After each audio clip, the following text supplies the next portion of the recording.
Welcome to my YouTube channel Language Legacy. दोस्तों, आज की इस वीडियो में हम लोग डिस्कस करेंगे इंडियन कश्मीरी पोएट नसीम शफ़ाई की poem solitude for the girl child. लेकिन पोएम की समरी डिस्कस करने से पहले जान लेते हैं पोएम और पोएट के बारे में। ये जो पोएम है ये एक मदर के कंसर्न के बारे में है अपनी डॉटर को लेकर। उनकी जो डॉटर है वो भी एक बच्ची है, पर कुछ समय में एक महिला बन जाएगी और फिर उसको वो सारी जिम्मेदारियां संभालनी पड़ेंगी जो एक लड़की को बड़े होकर संभालनी पड़ती हैं। उस माँ को चिंता होती है कि आज उनकी नन्ही सी बच्ची जो फुल ऑफ लाइफ है, मस्त है, ज़िंदगी से भरपूर है, खुश है, आज़ाद है, वो जल्द ही समाज द्वारा फोर्स की जाएगी उन रूढ़िवादी परंपराओं को निभाने के लिए। और इन रिवाजों के अनुसार उस बच्ची को शादी कर कर ससुराल जाना पड़ेगा और एक आज्ञाकारी और अनक्वेश्चनिंग वाइफ और बहू बनना पड़ेगा। वहाँ उस बच्ची के पास कोई चॉइस नहीं होगी और उसे वो सभी काम करने पड़ेंगे जो उसके ससुराल वाले उसको करने के लिए कहेंगे।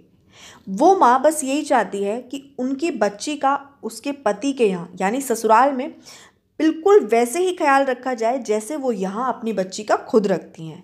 ये पोएम उस बच्ची की आज़ादी, मस्ती, खुशी ये सब छिन जाने पर दुख को दर्शाती है। अब समझते हैं इस पोएम के टाइटल को। ये जो टाइटल है ये एक मदर की इच्छा को दर्शाता है, ठीक है, उनकी डिज़ायर को दर्शाता है अपनी बेटी को वैसा ही रहने देने की जैसी वो अभी प्रेजेंट में है।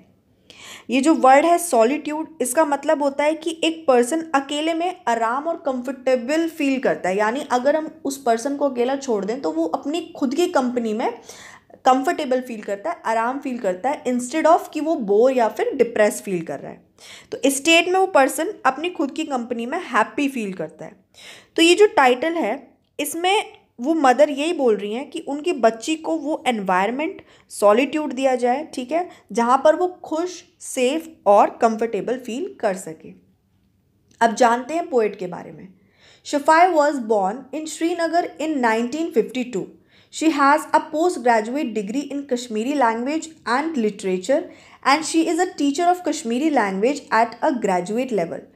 She is a Kashmiri poet who writes about a variety of topics including the turbulent atmosphere of Kashmiri from women's perspective. अब देखिए यहाँ पर ये जो वर्ड है turbulent atmosphere, इसका मतलब होता है अशांत माहौल।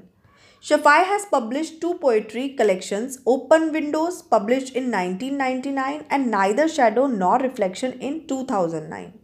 She was the first Kashmiri woman to win the Sahitya Academy Award in 2011.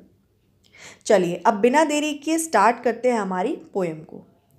Gently rouse her, calling in tone soft. उस बच्ची को आराम से जगाओ, नरम स्वर में।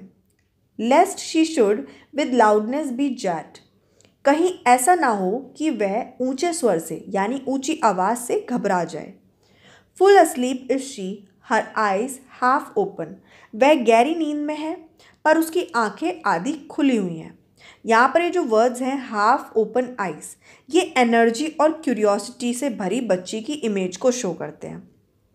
सच beauty in blameless purity makes me afraid, इस बच्ची की यह निश्चल निष्कपट पवित्रता में ऐसी सुंदरता मुझे डरा देती है।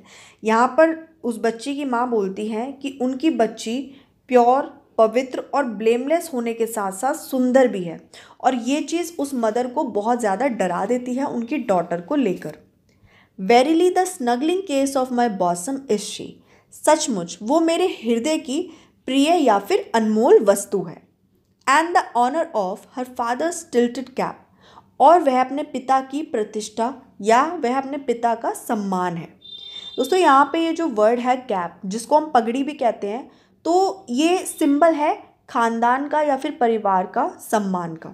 मतलब अगर पगड़ी को यानी बच्ची को लापरवाही से संभाला गया तो पूरे परिवार का अपमान होगा। A daughter she is a houri of paradise, वह एक बेटी है कैसी, स्वर्ग से पृथ्वी पर आई हुई हूरी हो मानो। देखिए हूरी जो होती है वो एक पैराडाइज में प्रेजेंट वुमेन होती है जो कि एब्सोल्युटली ब्यूटीफुल होती है, ठीक है, तो उसको हम हूरी बोलते हैं।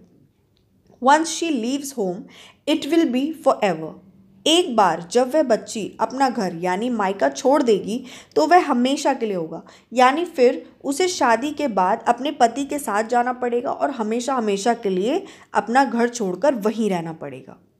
When someday in distant paths she dwells, जब किसी दिन वह घर से दूर किसी दूसरी जगह पर रहने लगेगी। Where what the people be like, I know not, जहाँ पता नहीं लोग कैसे होंगे, मुझे नहीं पता। यहाँ पर वो मदर कह रही हैं कि उनको नहीं पता है कि लोग वहाँ पर कैसे होंगे। Will they awaken her on gentle mellow sounds, क्या वो उसे कोमल या शांत स्वर में जगाएंगे। और will they I misgive snatch her sleep away, या फिर वो मुझे गलत लगता है कि उसकी नींद छीन लेंगे। यहाँ पर वो मदर बहुत स्ट्रेस्ड है, ओवरथिंक कर रही हैं कि सचमुच में कहीं ऐसा ना हो कि उनकी बच्ची के साथ ऐसा हो, यानी उसके साथ उसकी लाइफ के साथ ऐसा हो, है ना, उसको इस तरीके से ट्रीट किया जाए। तो इस पोएम की समरी में हम यही समझते हैं कि जो मदर है वो बस यही चाहती है कि उनकी बच्ची जो यहाँ पर मेंटली, इमोशनली, फिजिकली सेफ है, सिक्योर है, खुश है, वो वैसे ही ससुराल में भी या सोसाइटी में भी मेंटली, इमोशनली और फिजिकली खुश रहे, सेफ रहे और सिक्योर रहे, हैप्पी रहे। तो आई होप आपको इस पोएम की समरी समझ आई होगी, और अगर आई हो तो do like, share, comment and subscribe to my YouTube channel Language Legacy. और दोस्तों एक चीज़ और मैं यहाँ पर ऐड करना चाहूँगी, मुझे कमेंट में आया था कि आप इस टॉपिक पर वीडियो बनाएं, क्योंकि इस टॉपिक पे कहीं पर भी आई थिंक वीडियो अवेलेबल नहीं है। तो अगर आप चाहते हैं कि मैं ऐसे ही और मेहनत करके इस तरीके के टॉपिक्स पे नई नई वीडियोस बनाऊं, अच्छा कंटेंट बनाऊं, तो प्लीज़ थोड़ा सा सपोर्ट आप भी मुझे दिखाइए। मेरे चैनल को सब्सक्राइब करिए, वीडियोज़ को लाइक करिए, कमेंट करिए, और thank you so much for watching.